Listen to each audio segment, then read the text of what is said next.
That night, in front of 60 relatives and my son's business partners, my daughter-in-law lifted her chin and said, "She's just a burden." Whispers spread like wildfire. I smiled, set down my wineglass, and marked the moment I stopped being the one who endures. They didn't know who I was, the silent owner of what they needed most. Tonight, I wasn't asking permission anymore. I was making decisions. My name is Margaret Hale Maggie, to those who still bother with warmth and at 58. I've learned that humiliation has a particular sound. It's the sharp intake of breath from strangers, the pause in conversation that ripples outward like disturbed water, the soft clink of champagne flutes suddenly held still. Edgewater Hall blazed with tungsten lights that turned everyone's skin golden. Everyone except me. I stood near the service corridor, my simple black dress absorbing light rather than reflecting it, watching my son Daniel work the room with practiced ease. The top producer's banner stretched across the vaulted ceiling, each letter picked out in LED strips that pulsed with corporate pride. Whitestone and Vale's annual celebration, and Daniel, my Daniel, had made it to the inner circle at 31. I shouldn't have helped. That's what triggered everything. A young server, barely out of high school, struggled with a tray of canapés, the weight shifting dangerously as her wrist trembled. Instinct kicked in years of night shifts at grocery stores, knowing how a dropped tray could mean a docked paycheck. I steadied it with both hands, helped her rebalance the load.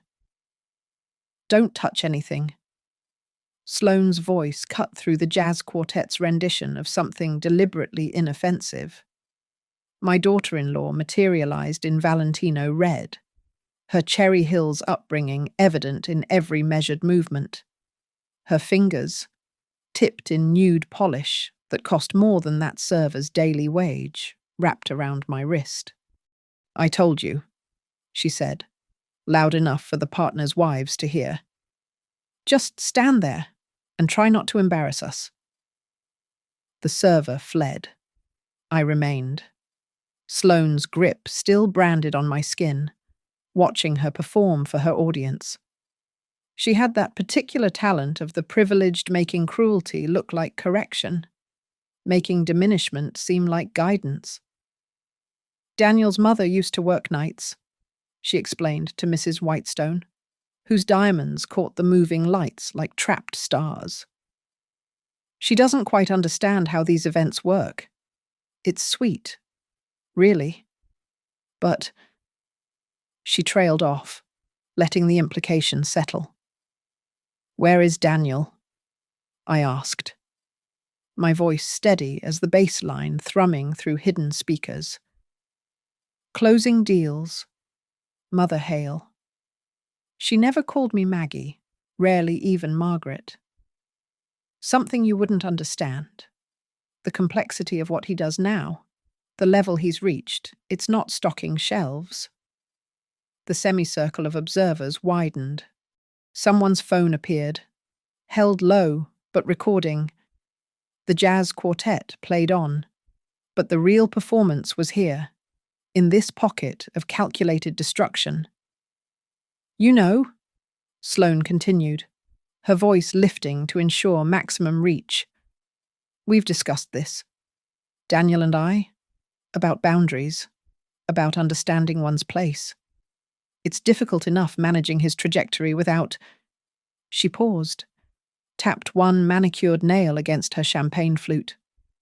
"Without the burden." There it was. The word hung between us like a blade. "The burden," I repeated, tasting each syllable. "Oh, you know what I mean." But she wasn't done. The audience was too good, the moment too ripe. Daniel works so hard to elevate himself, to distance himself from, well, and here you are, trying to help the help. It's almost poetic, isn't it? Daniel appeared then, drawn by the commotion or summoned by some invisible signal between spouses. His suit, Tom Ford. Sloane's selection fit him perfectly, but he seemed to shrink inside it as he assessed the scene. "Mom," he said, and I heard it immediately, the negotiation in his voice, the calculation. Not concern. Management. "Your wife was just explaining my place," I said. His jaw worked. That tell he'd had since childhood, grinding his teeth when caught between choices. Sloane's just... It's been a long night. The Peterson deal, the Silver Mesa project, there's a lot of pressure. Of course there is. I set my wine glass on a passing tray, the burgundy liquid catching the light like blood under examination lights. Pressure to maintain appearances, to manage your burdens. "Mum, please." But Sloane stepped forward, flush with victory. "Security can escort you out if you're feeling overwhelmed. Mother Hale, no one would blame you. These environments can be overstimulating for someone not accustomed to them."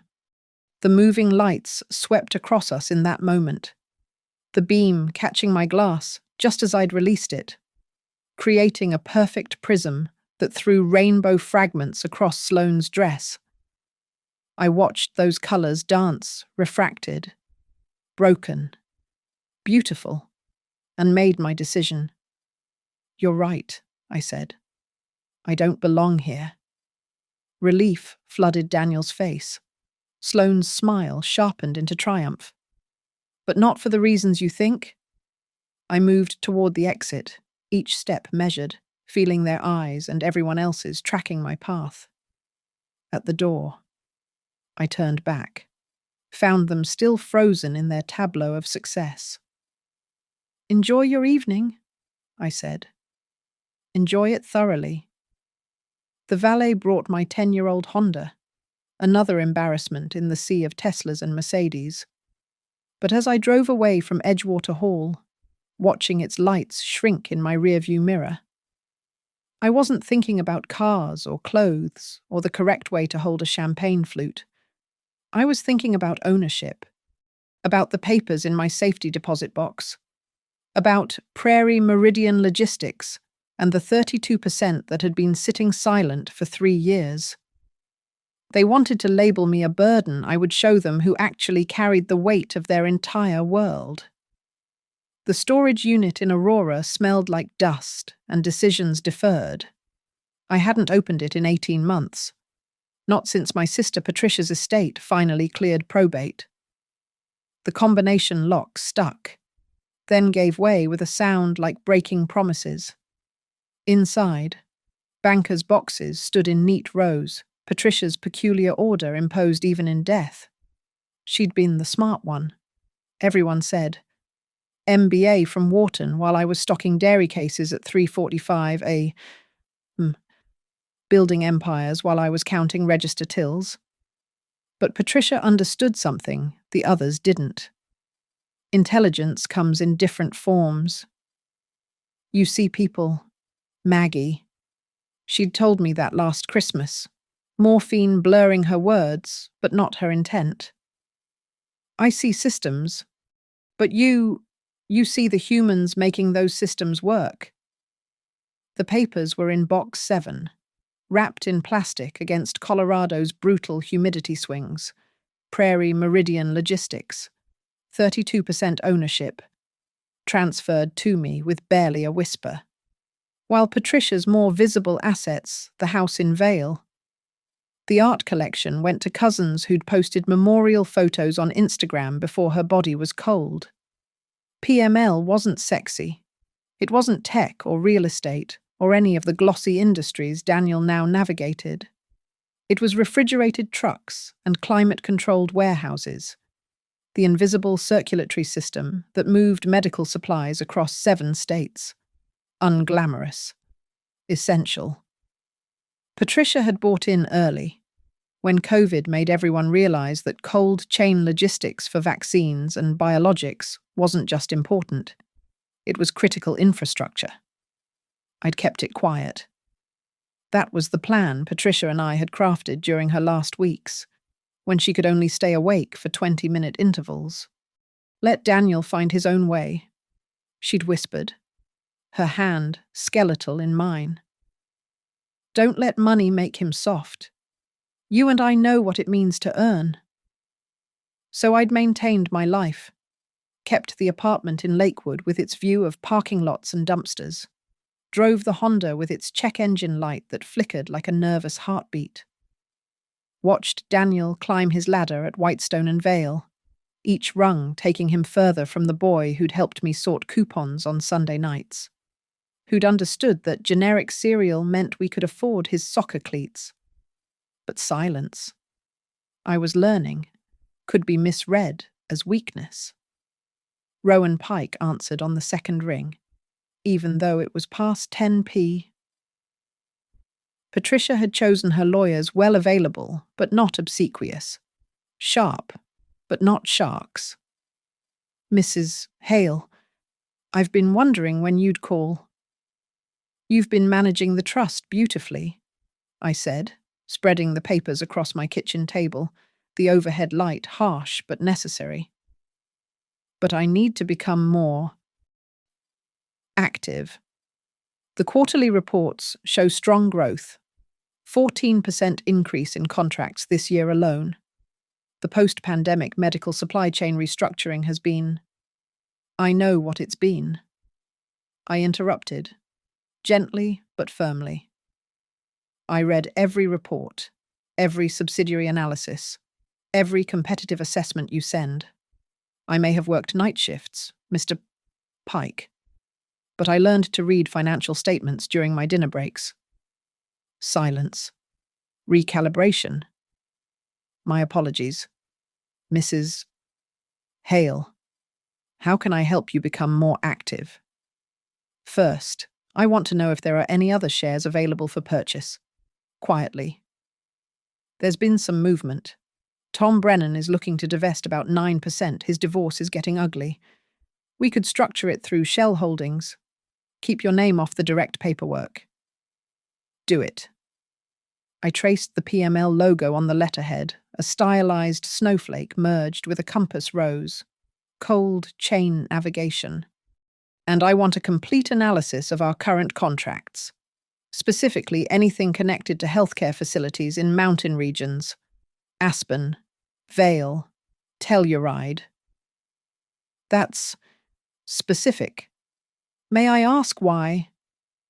I thought about Sloane's face, that perfect composition of contempt and confidence, about Daniel's calculated silence, about the word burden echoing in Edgewater Hall's vaulted spaces. Because I spent 30 years watching night deliveries, Mr. Pike. I know that mountain medical facilities have 3 vulnerabilities: access roads, weather windows, and supplier redundancy. They need us more than they admit, and I'm going to make sure they remember that. Mrs. Hale, are you planning something? I'm planning to stop being polite about my assets, I said. Patricia left me this stake for a reason. She knew I'd wait until the right moment to use it. And that moment is now. I looked at my reflection in the kitchen window, 58 years old, 15 pounds heavier than when David died. Silver threading through brown hair. I'd stopped colouring because who was I trying to impress? But my eyes were clear and cold as January starlight. My son stood there tonight, while his wife called me a burden in front of 60 people. Mr. Pike. He calculated the social cost of defending me and chose his trajectory instead. So yes, the moment is now. I'll have the Brennan purchase structured by week's end. 41% gives you effective control with the right alliance partners. Good. And Mr. Pike start pulling every contract that touches Whitestone and Vale's development projects, every concrete delivery, every medical equipment installation, every climate-controlled storage unit they've needed in the last 5 years. I want to know where we intersect. You're going to find leverage. No, I corrected, feeling Patricia's strategic mind merging with my human insight. I'm going to demonstrate that leverage doesn't wear Valentino or Tom Ford. Sometimes it wears a 10-year-old dress from Target and drives a Honda with a broken taillight. After ending the call, I sat in my small kitchen, listening to the neighbours argue through thin walls, the distant hum of I-70 traffic, the ordinary symphony of unglamorous life. This apartment, these sounds, this life, Sloane saw them as embarrassments, proof of failure. She didn't understand that every night shift, every double shift, every sacrificed weekend had taught me something her Cherry Hills childhood never could, how to see in the dark. And in that darkness, I'd learned where all the pressure points lived. The conference room at Pike & Associates smelled like leather and leverage. Rowan Pike had spread the documents across the mahogany table like tarot cards revealing future and past simultaneously. Each page told a story of intersection, of dependence dressed up as partnership. Silver Mesa, I said, tapping the project blueprint. Daniel mentioned it at the party, before Sloane's performance. Whitestone and Vale's crown jewel. Mixed-use development in Aspen luxury condos, but the cornerstone is a specialized respiratory recovery center. Post-COVID, long-term respiratory rehabilitation facilities in high-altitude settings have become gold mines. Pike adjusted his glasses, a tell that he was about to deliver crucial information. The medical component requires specialized transport, temperature-controlled pharmaceuticals, hyperbaric equipment, biologics that can't tolerate temperature variance beyond 2 degrees. And who provides that transport? Currently, it's bid-based per shipment, inefficient, expensive, but if someone held a standing contract. He pulled out another sheet. PML is the only carrier in the region with both the fleet capacity and the FDA certifications for biological material transport at altitude. I studied the numbers. 312 million in projected medical supply transport over 5 years, the kind of contract that could make or break a project's profitability. What about Oak and Arrow Health Systems? I asked, remembering their name from my research. They're partnering on the medical facility. Desperate for reliable logistics, they've had 3 contracts fall through smaller companies that couldn't maintain the cold chain requirements at elevation. Your timing, Mrs. Hale, is impeccable. But timing was only part of it. The Brennan shares had transferred cleanly. 41% ownership now rested in my hands through a maze of holdings that would take forensic accounting to unravel. I'd also done something else during those 2 weeks of preparation. Tell me about the Whitestone Foundation Gala, I said. Pike's eyebrows rose. Annual charity event? Black tie. Aspen. Benefits, rotating causes. This year it's healthcare workforce development. Why? Because charity is the acceptable face of power, I said, thinking of Sloane's Instagram posts, her careful cultivation of philanthropic presence. And I'm about to become very charitable. The Hale Commons Trust came together in 72 hours. Anonymous funding $5 million from liquidating David's life insurance investments I'd never touched. The mission statement wrote itself supporting nursing education for first-generation college students, with preference for those who'd worked night shifts while studying. You want to sponsor the gala? Pike's voice carried carefully modulated surprise. Substantially. Enough that they can't refuse without looking ungrateful. But there are conditions. I outlined them while Pike took notes on his legal pad.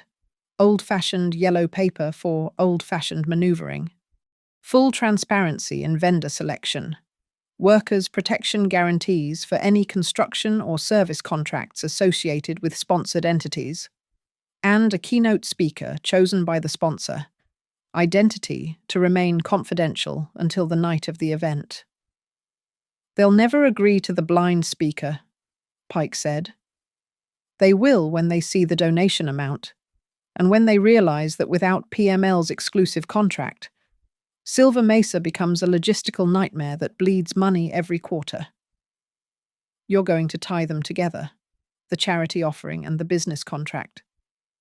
I'm going to demonstrate that everything is connected, I corrected. That's what Sloane doesn't understand. She thinks there are separate worlds, the one where service workers are invisible and the one where she reigns. But it's all one ecosystem.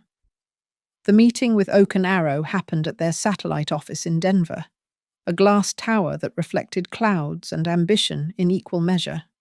Marcus Webb, their chief operations officer, had the tired eyes of someone who'd been solving unsolvable problems since 6A, Mrs. Hale. Your reputation precedes you, he said, which was interesting since I hadn't had a reputation until 2 weeks ago. My reputation for what? Exactly. For understanding systems. Rowan Pike doesn't usually speak this highly of anyone. He gestured to the floor-to-ceiling windows overlooking the city. We need someone who sees the whole board, not just individual pieces. And you need someone who can guarantee cold chain integrity for your Aspen facility. Desperately. The admission cost him something. I could see it in the way his shoulders shifted. We've had 3 failed deliveries of biologics. Each loss was north of $2 million. PML can guarantee delivery, but I have conditions. He listened while I outlined the structure-exclusive contract contingent on Whitestone and Vale's adherence to specific labor practices, tied to the Foundation Gala's transparency requirements. His expression shifted from skepticism to understanding to something that might have been admiration. You're using us to pressure them. I'm aligning interests, I said. Oak and Arrow gets reliable logistics. Whitestone gets their medical partner. Workers get protections. Everyone wins. And if Whitestone doesn't agree to your conditions, then you find another developer for your facility, and they find another medical partner for their project. Mutual destruction. Mr. Webb. The Cold War principle applied to corporate negotiations. He laughed, sharp and surprised. Where did you learn to think like this? Night shifts, I said simply. You'd be amazed what you can see when you're stocking shelves at 3 a.m. All the systems that keep the world running, they're most visible in the dark. We shook hands on a provisional agreement. PML would get the contract if and only if Whitestone agreed to the labor protections and the gala conditions. The chess pieces were moving into position. That night, I stood in my apartment looking at the photo Patricia had taken 2 Christmases before she died. David, Daniel, Patricia, and me at a Denny's. Because it was the only thing open after Daniel's Christmas Eve flight got delayed until 2 a.m. We looked tired, underdressed, gloriously ordinary. Daniel had his arm around me, protective and present. That son was gone, replaced by someone who calculated the cost of love against the price of ambition. If they want to label me a burden, I told Patricia's memory, I'll show them how heavy truth can be. Outside, Denver glittered with promises it couldn't keep. But I wasn't interested in promises anymore. I was interested in demonstration. The North River Institute occupied a converted mansion in Capitol Hill, all exposed brick and intention. I'd enrolled in their executive event management certification 8 weeks of learning how the powerful orchestrate their rituals of self-congratulation. My classmates were mostly women, half my age, climbing toward corner offices. They saw me as maternal, harmless. Good. The key to high-stakes events, our instructor said, her voice carved from decades of managing egos, is controlling information flow, who knows what, and when they know it. I took notes in a composition book, the kind Daniel used in middle school. Around me, laptops clicked like expensive insects. But handwriting slows you down, makes you think. Patricia taught me that. The physical transformation came harder than the educational one. My body had adapted to night shifts, to grabbed meals and deferred maintenance. The trainer at the Y didn't judge she'd seen plenty of women my age trying to reclaim themselves. We're not building for beauty, I told her. We're building for presence. Same thing, she said, adjusting my form on the weight machine. Presence is just knowing you deserve the space you occupy. Twice a week. I drove to a therapist in Littleton, not for healing that would come later, maybe, but for strategy. Dr. Sarah Kim specialized in corporate psychology, in understanding the mechanics of power and humiliation. They need you to be weak, she said during our 4th session. Your weakness validates their strength. What happens when you refuse that role? I find out who they really are. No, she corrected. You reveal who they've always been. The evidence collection happened almost by accident. I'd connected with Rosa, who cleaned Whitestone and Vale's offices. We met at a Panera in Westminster, neutral territory that smelled like bread and possibility. Mrs. Hale, she said, nervous until I insisted on Maggie. I shouldn't be talking to you. You're not talking to me. We're 2 women having coffee. She showed me her phone, voice memos she'd recorded not maliciously, but for protection. Sloane berating the cleaning staff for using the executive bathroom during their shift, calling them the help with poisonous precision, demanding they park in the overflow lot so clients wouldn't see their old cars. She doesn't know I understand English perfectly, Rosa said. She assumes because I'm from Guatemala, I only comprehend simple commands, so she speaks freely. Would you share these anonymously? Will it change anything? It will change everything, I promised. Through Rosa, I met others. The security guard Sloane had tried to get fired for greeting her too familiarly. The temp receptionist asked to lie about Daniel's whereabouts during client meetings he'd missed. The junior analyst who'd discovered Daniel's habit of inflating preliminary numbers on reports, making projections rosier before deals closed. Nothing illegal, Daniel was too smart for that. But unethical, absolutely. The kind of sharp practice that would horrify actual stakeholders if exposed at the right moment. I compiled everything meticulously. USB drives backed up to cloud storage, backed up to physical prints. Chain of custody documented. Every piece of evidence freely given by people tired of being invisible. Meanwhile, my body grew stronger. Not younger, I wasn't chasing youth. But my shoulders straightened. My stride lengthened. I bought clothes that fit properly. Nothing extravagant, but nothing apologetic either. Clean lines in colours that didn't disappear into walls. The event planning course culminated in a mock gala presentation. I chose healthcare philanthropy as my theme, unconsciously foreshadowing, or maybe manifesting what was coming. My presentation was flawless budgets, logistics, contingencies all mapped out. This is professional level work, the instructor said afterward. Have you done this before? I've been planning something like this my whole life. I answered. I just didn't know it until recently. The hardest part was the isolation. Daniel called twice brief. Transactional conversations about upcoming holidays I wouldn't be attending. Sloane thinks it's best if we have some space, he said, not even pretending it was his idea. Of course she does. Mum, you have to understand. That night at Edgewater, you embarrassed us. I embarrassed you by existing. That's not fair. No, I agreed. It's not. He hung up, frustrated, which was becoming our pattern. I didn't chase him. Chasing would be weakness, and I was done being weak. The day everything crystallized came in late November. Pike called while I was reviewing contracts at my kitchen table. Denver's skyline greying toward winter.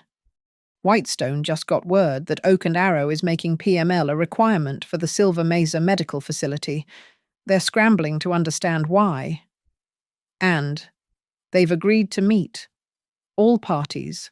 December 3rd, 2 p.m. Oak and Arrow's boardroom. They want to negotiate. They want to capitulate, I corrected. There's a difference. You'll need to be there. As who? The burden. The embarrassment. As the majority stakeholder who controls their future. I looked at my reflection in the window, stronger now, clearer. The woman looking back didn't need anyone's permission to exist. Tell them yes, but I have one condition. What's that? Sloane has to be there. The entire negotiation happens with her present. That's unusual. That's necessary, I said. She needs to understand that the world she thinks she controls is actually built on the backs of people she's never bothered to see. And sometimes, those people stand up. That night, I pulled out the St. Christopher medal. David had worn every day of our marriage. He'd believed it kept him safe during his long-haul trucking runs. It hadn't prevented the heart attack that took him at a rest stop in Kansas. But it had traveled all those miles with him, witnessing his work, his dignity. I put it on, feeling its weight against my chest. Not for protection, for remembering. In 2 weeks, I would sit across from my son and his wife in a boardroom that cost more per square foot than I'd made in a year. They would discover that their foundation rested on ice I controlled, and the ice was about to shift. The boardroom at Oak and Arrow commanded the 20th floor, its windows framing Denver like a promise about to be broken. I arrived 15 minutes early, chose my seat carefully, not at the head of the table, but at the strategic center where I could see everyone's face without turning. Marcus Webb entered first, followed by his team. Then, Whitestone and Vale's contingent 3 executives, Daniel in his armor of ambition, and Sloane, whose heels announced her arrival like a threat. She stopped when she saw me, her facial muscles performing a symphony of recognition, confusion, and rage. What is she doing here? The question aimed at Daniel, but loud enough for everyone. Mrs.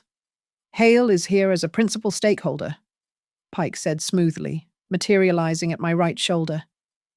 Shall we begin? The presentation unfolded like a careful demolition. Webb outlined Oak and Arrow's requirements, first medical supply logistics for the Silver Mesa facility, 0 tolerance for cold chain breaks, penalties for delays that would bankrupt smaller carriers. PML is our only viable option, Webb stated. They have the infrastructure, the certifications, and most importantly, the track record. There are other carriers, Sloane interjected, her composure reassembling itself. Competition benefits everyone. Not at altitude, I said, my first words in the room. Not with biologics that degrade if the temperature varies by more than 1.5 degrees. Would you like to see the data on failed deliveries by your suggested alternatives? I slid a folder across the table. 3 months of research. Every competitor's failure rate highlighted in unforgiving yellow. Sloane's jaw tightened as she read. "This is comprehensive," one of Whitestone's executives murmured. "This is survival," Webb corrected. "Without guaranteed logistics, the medical facility fails. Without the medical facility, Silver Mesa becomes just another luxury development in a saturated market." "What are your terms?" Daniel asked, not looking at me. Pike distributed the contracts. "Exclusive 5-year agreement with PML, but there are conditions." They read in silence that grew heavier with each page. Workers' protection clauses. Guaranteed housing assistance for construction crews. Transparent reporting on all subcontractor relationships. And the killer PML's right to terminate with full penalties if any partner violated labor standards. "This is activism disguised as business," Sloane said.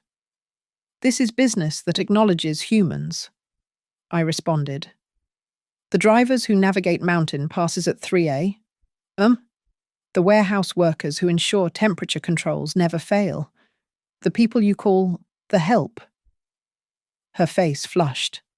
"That's not. I have recordings. Sloane." I kept my voice conversational. "Your thoughts on the cleaning staff, your instructions to lie about Daniel's whereabouts, your creative approach to presentation numbers." Daniel's head snapped up. "What recordings?" "The ones freely provided by employees you never noticed were human enough to have phones." The room crackled with tension. Webb leaned back, watching the drama unfold with the detachment of someone whose problems were about to be solved. "Those were obtained illegally," Sloane started. "They were obtained by people protecting themselves from hostile work environments." Pike interrupted. "Very different legal territory." "What do you want?" Daniel asked, finally meeting my eyes. "I want you to sign the contracts. All of them, labor protections included. And if we refuse, then PML partners with Mountain Vista Development instead. They've been eager to enter the Aspen market. Oak and Arrow follows the logistics contract. Whitestone and Vale loses both the medical facility and the competitive advantage it provides." "You planned this." Sloane's voice could have etched glass. "You've been planning this since you called me a burden in front of 60 witnesses. Yes." The admission hung between us. Daniel's face cycled through emotions: betrayal, anger, something that might have been shame if it stayed long enough to identify. "There's more," I said, pulling out the final folder. "The Whitestone Foundation Gala. The Hale Commons Trust is prepared to donate $8 million. Sloane laughed, sharp and disbelieving. "You don't have $8 million. I have a lot of things you never bothered to learn about." I opened the folder, revealing the trust documents, the donation pledge, and the conditions. Full sponsorship, but with requirements: transparency in vendor selection, worker protection guarantees, and the keynote speaker remains anonymous until the night of the event. No reputable donor demands blind speaker approval. Sloane protested. No reputable foundation turns down $8 million. Webb observed. That would fund the nursing education program for a decade. The calculus was visible on every face. They needed PML. They needed Oak and Arrow. They needed the donation to maintain Whitestone's philanthropic reputation. Every need led back to me. "You're leveraging charity," Daniel said, his voice flat. "I'm demonstrating that everything connects," I replied. "The woman who stocks shelves at midnight makes it possible for the executive to buy coffee at 6A The truck driver hauling medical supplies determines whether the luxury rehabilitation center succeeds. We're all part of the same system. Some of us just remember it. Sloane stood abruptly. I need air. Sit down, Webb said, his patience finally fraying. We're not done. She sat, her composure cracking like ice under pressure. I'll sign, Daniel said quietly. All of it. The contracts, the protections, the gala sponsorship. Daniel, Sloane started. We don't have a choice. He looked at me then, really looked at me, for the first time since David's funeral. You hold all the cards. I hold the roads. Daniel, the trucks, the warehouses, the unglamorous infrastructure you've been taught to ignore. That's not the same as holding cards. Cards are for games. This is life. Pike produced the signature pages. One by one, they signed. Webb's team signed. Finally, inevitably, Daniel signed. His signature looked exactly as it had on Mother's Day cards, controlled, careful, containing nothing of the boy who'd once written me poems in crayon. The gala is December 18th, Sloane said, her voice mechanical. The speaker deadline is December 15th. The speaker is already chosen, I said. You'll find out their identity when everyone else does. We stood to leave. Daniel caught my arm at the door, Sloane already stalking toward the elevators. Why? He asked. Why couldn't you just what disappear remain silent, accept my designation as a burden? Just let us live our lives. You were living your life on the assumption that I didn't matter, I said, removing his hand gently but firmly. That was a miscalculation. I've always mattered. You just forgot to notice. I walked away, leaving him in the doorway of a boardroom where his future had just been restructured by the woman he'd allowed his wife to humiliate. Outside, Denver sprawled beneath grey December clouds. The city looked different from this height, smaller, more connected. Every road leading to every other road in an endless web of dependency. Just like life, just like family. Just like revenge served at exactly the right temperature. The Aspen Gala venue sparkled like a wound dressed in diamonds. The Jerome Hotel's ballroom had been transformed into Sloane's vision of medical philanthropy ice sculptures shaped like DNA helixes, projections of heartbeats on silk-draped walls, centerpieces of white orchids meant to suggest surgical precision. Everything pristine. Nothing human. I arrived through the service entrance at 5:30 p. 2 hours before the official start. My identification badge read, Production Coordinator. Pike's arrangement to keep me invisible until the reveal. The crew setting up barely glanced at me, another middle-aged woman with a clipboard, checking details. The keynote podium needs to be moved 3 feet left. I told the staging manager. The spotlight's trajectory is off. He complied without question. I'd learned that competence was its own invisibility cloak. From my position backstage, I watched the transformation accelerate. Sloane arrived at 6:15 p. Her army of assistants swarming like antibodies around an infection. She wore silver. Of course, a Marchesa gown that cost more than most nurses' annual salaries. Her event coordinator, a nervous young man named Tyler, followed her with an iPad, taking rapid notes. The donor wall needs to be more prominent, she commanded. Everyone needs to see the Hale Commons Trust designation the moment they enter. Ironic, considering she had no idea who the Hale Commons Trust actually represented. Daniel arrived separately at 6:45 p.m., his tuxedo impeccable, his expression carefully neutral. He'd been avoiding me since the boardroom meeting, communicating only through lawyers and intermediaries.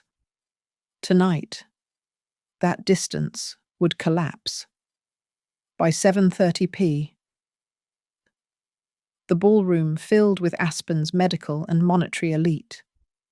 I recognized faces from my research hospital board members, pharmaceutical executives, the kind of people who discussed healthcare over champagne that cost more than an emergency room visit. Webb found me in the technical booth at 7:50 p. "You're really going through with this? Did you think I wouldn't? I thought you might show mercy." "Mercy is what I've been showing for 58 years, I said, adjusting my dress black again, but cut with intention this time, purchased from a Denver designer who understood that power could be quiet. Tonight is about justice. The program proceeded with Swiss precision. Sloane's opening remarks painted Whitestone and Vale as champions of healthcare accessibility, never mentioning the labor protection clauses they'd been forced to sign. The auction raised impressive numbers for causes that would photograph well in annual reports. At 9:20 p, the lights dimmed for the keynote introduction. Sloane took the podium, her smile camera ready.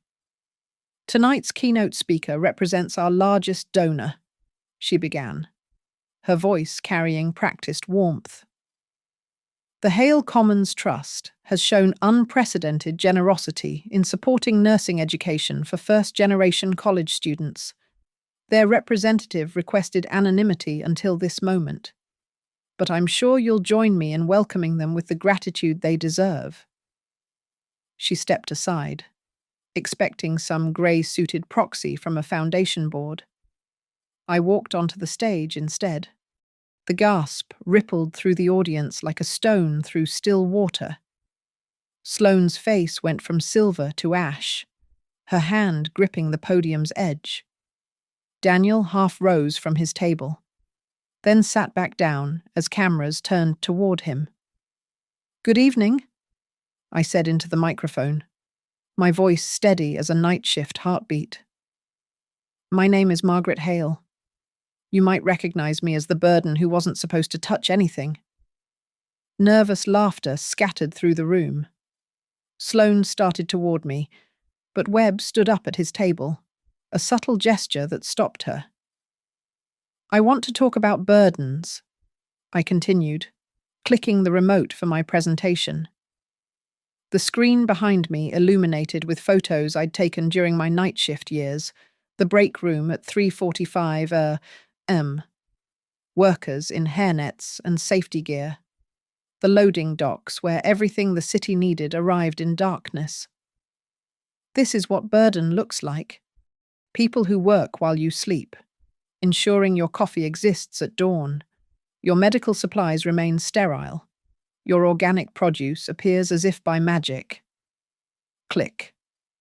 Financial charts appeared, PML's growth trajectory, the expansion of medical logistics, the critical infrastructure map of Colorado's healthcare supply chain. I own 41% of Prairie Meridian Logistics. We move 60% of the medical supplies that reach facilities like the ones you're building. Every surgical instrument, every vaccine, every unit of blood, it travels through the network that people like me maintain. The silence was absolute now. Expensive shoes frozen on marble floors. My son's company, Whitestone and Vale, recently signed comprehensive contracts with PML. These contracts include something revolutionary: protection for the workers you never see, housing assistance for construction crews, transparent reporting on labor practices. Not because they wanted to, but because burden sometimes controls the infrastructure. I clicked again. The screen showed the signed contracts, the labor protection clauses highlighted. "But let's talk about real burden," I said, finding Sloane's face in the crowd. "Real burden is contempt masquerading as charity. It's demanding that humans become invisible, so your comfort remains uninterrupted. It's believing that worth is determined by zip codes and zero balances.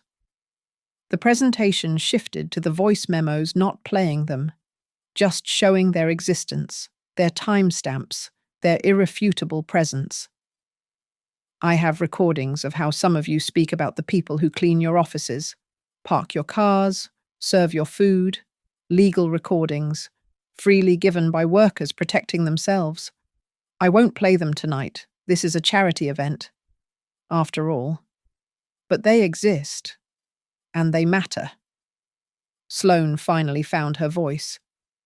This is inappropriate. This is transparency. I cut her off. The thing you claim to value. I clicked one final time. The screen displayed the Hale Commons Trust mission statement, with a photo underneath me at 23, in my grocery store uniform, holding baby Daniel while working a night shift because childcare didn't exist at 2A. The Hale Commons Trust will donate $8 million tonight. But this donation comes with permanent conditions. Any organization that accepts our funding must maintain labor standards that treat every worker as human, must provide advancement opportunities for night shift workers pursuing education, must remember that burden is just another word for the foundation everything rests on. The MC approached, uncertain whether to intervene. I handed him an envelope. Inside is a check for $8 million. Also inside are the monitoring requirements.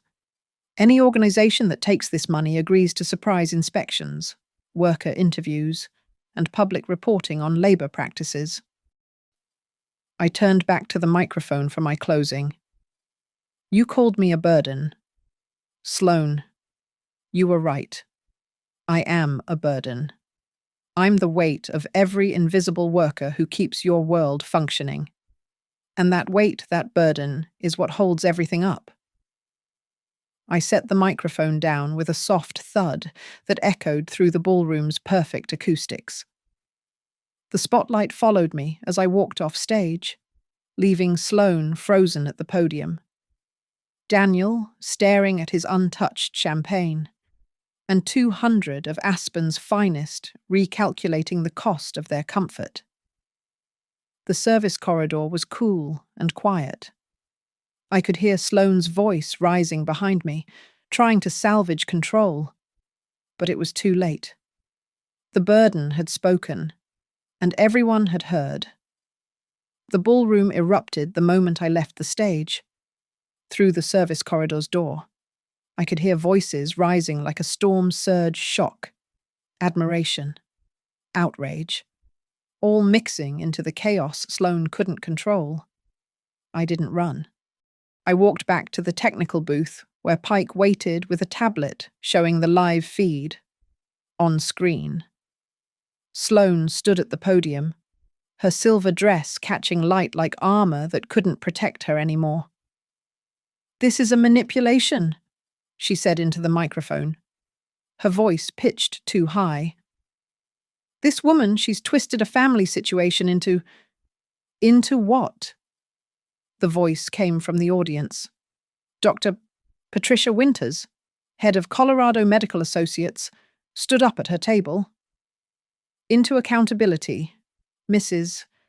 Hale just donated $8 million with transparency requirements. What exactly is being twisted? The camera caught Daniel rising from his seat, moving toward the stage. His face was a masterpiece of contained panic. Perhaps we should take a brief intermission, he suggested, reaching for Sloane's arm. She jerked away from him. No. We're going to address this directly. She turned back to the audience, but her composure was fracturing. Margaret Hale has no business. I have every business. I'd returned to the stage from the opposite wing, carrying a leather portfolio. The spotlight operator, bless them, found me immediately.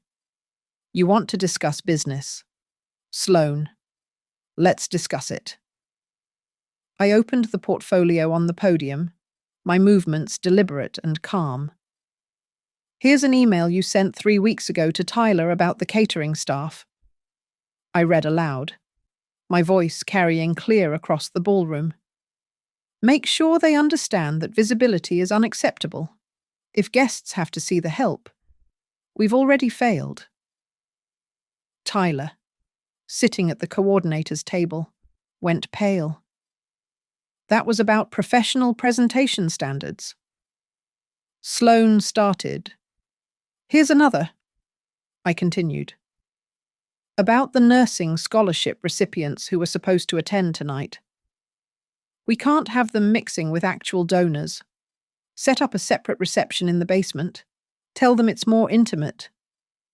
Gasps rippled through the crowd. Several board members were typing furiously on their phones. You're taking things out of context, Daniel said, finally reaching the stage. Context. I turned to face my son. Let me provide context. This is your signature on inflated projections for the Riverside development projections you knew were impossible, but presented anyway to secure financing. I pulled out the documents, holding them up. Not illegal. Daniel? Just unethical. The kind of sharp practice that makes you successful in certain circles. Mom, please, don't. The word came out harder than I intended. You lost the right to call me Mom when you stood silent while your wife called me a burden. Sloane laughed, high and brittle. This is revenge. Pure and simple revenge dressed up as charity.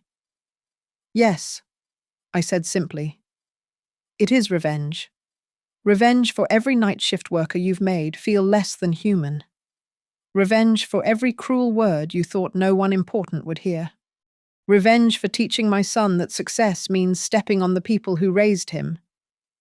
I clicked the presentation remote. The screen showed a new document, a legal contract with today's date. But it's also business.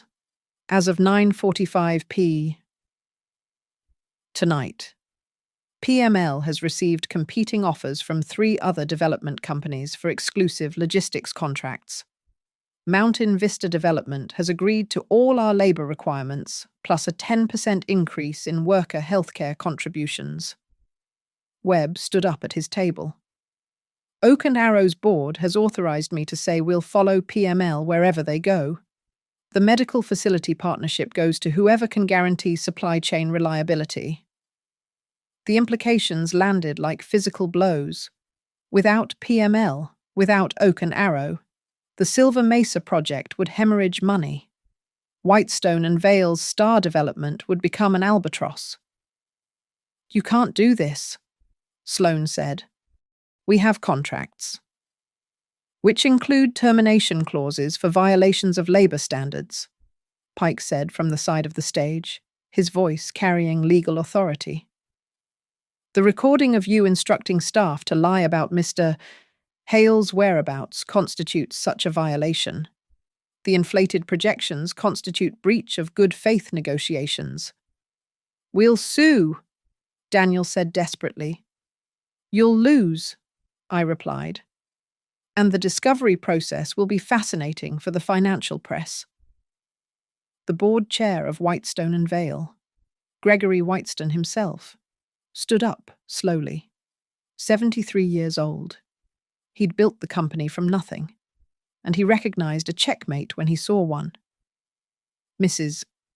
Hale, he said, his voice carrying the weight of surrender. What do you want?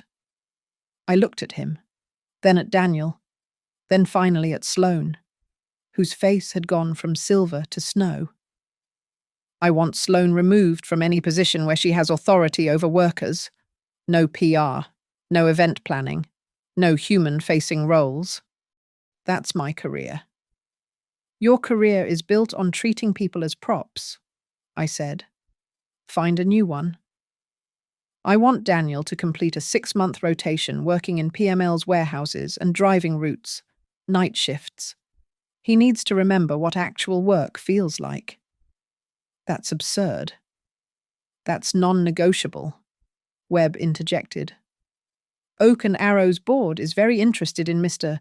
Hale's practical understanding of logistics. And I want this, I gestured to the ballroom, the gala, the entire glittering facade, to include the people who actually make it possible. Next year's gala will have workers at every table, not in the basement, not in separate rooms, at every table. Gregory Whitestone nodded slowly. And if we agree, then PML honors its contracts. Oak and Arrow proceeds with the partnership. The Silver Mesa project succeeds. And the Hale Commons Trust continues its donations. If we refuse, then you explain to your shareholders why you lost the deal of the decade over your PR director's ego and your star broker's inability to apologize to his mother. The silence stretched like a held breath. Someone coughed. Ice clinked in glasses. The camera operators kept filming, sensing history in the making. We accept, Gregory Whitestone said. Sloane made a sound like breaking glass. Greg, you can't. We accept, he repeated, louder. All terms. I closed the portfolio. Pike will have the amended contracts ready by Monday. Daniel stepped forward one last time. Mom, Monday. Daniel? 6 a.m. Warehouse 7. Don't be late. Night shift workers never are. I walked off the stage for the final time, past Sloane's shattered authority, past Daniel's broken assumptions, past the audience who'd witnessed the architecture of their comfort being rebuilt. At the podium, Sloane stood alone, the microphone still hot, broadcasting her ragged breathing to 200 witnesses. I'm not a burden, I said quietly as I passed her. But the microphone caught it anyway, sent it across the ballroom like a truth too long delayed. I'm the foundation, and foundations, when they shift, change everything above them. The service door closed behind me with a soft click. Behind it, an empire rearranged itself around the weight of its own burden. The ballroom door hadn't even closed behind me when Gregory Whitestone's voice cut through the chaos like a scalpel through tissue. Ms. Whitaker, you're relieved of your duties effective immediately. I stopped in the service corridor, watching through the door's narrow window. Sloane stood frozen at the podium, her silver dress now looking like tarnish under the lights. You can't, she started. I can, and I am, Whitestone said, his authority absolute. Security will escort you out. Your personal items will be sent to your residence. The security chief, Marcus, the same man Sloane had tried to have fired 6 months ago for being too familiar, approached the stage with professional dignity. He didn't smile, didn't gloat. He simply gestured toward the exit. Ma'am, this way, please. Sloane's eyes found Daniel in the crowd. He stood paralyzed between two worlds, his wife unraveling on stage, his mother's truth reshaping everything around him. He took a half step toward Sloane, then stopped. That stop was everything. The moment where he chose not to choose was still a choice. Sloane laughed sharp, bitter, broken. You're just going to stand there. What would you like me to do? Daniel's voice carried across the silent ballroom. Defend me. Fight for me. Show some spine for once in your... The way I defended my mother when you called her a burden. The question hung in the air like a blade waiting to drop. Sloane's face went from pale to transparent. That's different. It's exactly the same, Daniel said quietly. Except she was my mother, and you're just someone who taught me to be ashamed of where I came from. Marcus touched Sloane's elbow gently. "Ma'am." She jerked away, grabbed the microphone one last time. "You'll regret this. All of you. When you realize what you've lost." The microphone cut off. The AV technician, another person she'd never bothered to notice, had killed the feed. Sloane's mouth kept moving, but no sound emerged. She looked like a silent film of rage, all gesture without voice.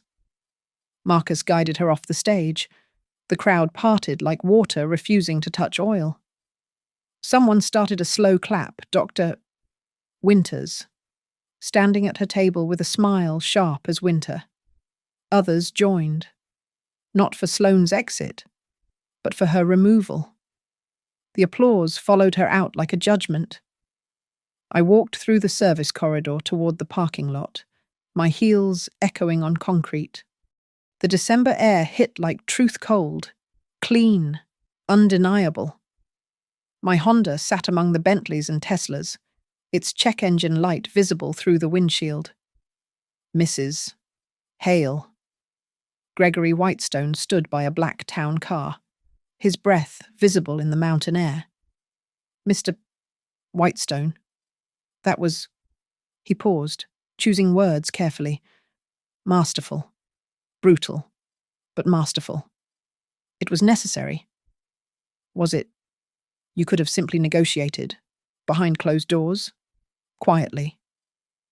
"Quietly is how people like Sloane survive," I said. "Quietly is how my son forgot who raised him. Quietly is how workers stay invisible. I'm done with quiet." He studied me with eyes that had seen decades of corporate warfare. "You know Daniel will struggle with this. He'll survive.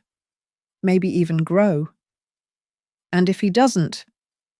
I thought about the boy who'd helped me sort coupons, who'd understood that generic meant opportunity. That boy was still in there, buried under ambition and Armani.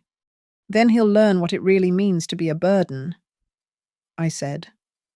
"The weight of knowing you had a chance to be better and chose easier instead." Whitestone nodded slowly. "The board will honor all agreements. I'll personally oversee Daniel's warehouse rotation. Starting Monday, 6 a.m. 5:45, he corrected. "I believe in being early." I almost smiled. Almost. Inside the ballroom, through the massive windows, I could see the gala resuming. Tyler had taken the podium, reading from prepared remarks about the Hale Commons Trust's historic donation.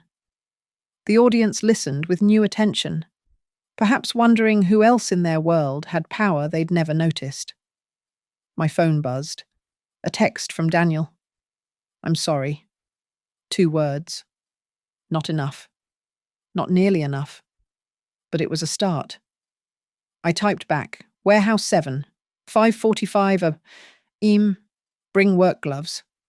Then I deleted Sloane's contact from my phone. She'd ceased to exist in any way that mattered. I drove down from Aspen as snow began to fall, each flake visible in the headlights before disappearing into darkness. The check engine light flickered its familiar rhythm, a burden I'd carried for 2 years, because repair seemed less important than endurance. Tomorrow I'd get it fixed. Tomorrow I'd start spending some of Patricia's money on myself, instead of saving it for people who didn't value the sacrifice. Tomorrow I'd be just Margaret Hale, not a mother scorned. Not a burden lifted. Not a foundation shifted. Just Maggie, driving home through Colorado snow, carrying the weight of her choices with the same strength she'd carried everything else. The parking lot of my Lakewood apartment complex was mostly empty at 11:30 p.m. The neighbors were asleep, their windows dark. Nobody witnessed my return from war. Nobody needed to. I sat in my car for a moment, engine ticking as it cooled, looking up at my small apartment window. The same view I'd had for 5 years. The same life, but completely different. Inside, I set the leather portfolio on my kitchen table, the contracts, the recordings, the evidence of what respect actually cost. Then I opened a beer, the cheap kind David used to drink after long hauls, and stood at my window watching Denver sleep, somewhere in Aspen. Sloane was discovering what it felt like to be removed, to be made invisible, to be deemed unnecessary. Somewhere in Cherry Hills, Daniel was probably staring at his ceiling, realizing his 5:45 wake-up call was not a negotiation, but a reckoning. And somewhere in this city, night shift workers were stocking shelves, cleaning offices, driving trucks through darkness, keeping the world ready for people who'd never thank them. "I see you," I said to them all, raising my beer to the window. "I've always seen you." The check engine light on my counter caught the streetlight's glow, steady as a heartbeat, reliable as dawn. Some burdens, I realized, you choose to carry. Others, you set down when you're finally strong enough to recognize they were never yours to begin with. Tonight, I'd done both. And that weight, that perfect balance between what you hold and what you release, that's not burden, that's power. I took the final sip of beer, turned off the lights, and prepared for sleep. Monday would come soon enough, bringing Daniel to his first night shift, bringing contracts that would reshape Whitestone and Vale, bringing a world where workers sat at the same tables as those they served. But tonight was mine. Tonight. The burden had become the foundation, and foundations, once properly set, hold everything. Thank you so much for listening to this story. I'd love to know where you're listening from. Drop a comment below and let's connect. If this story resonated with you, please subscribe to the channel and share your thoughts. Your perspective matters, just like every person in this story who was finally seen.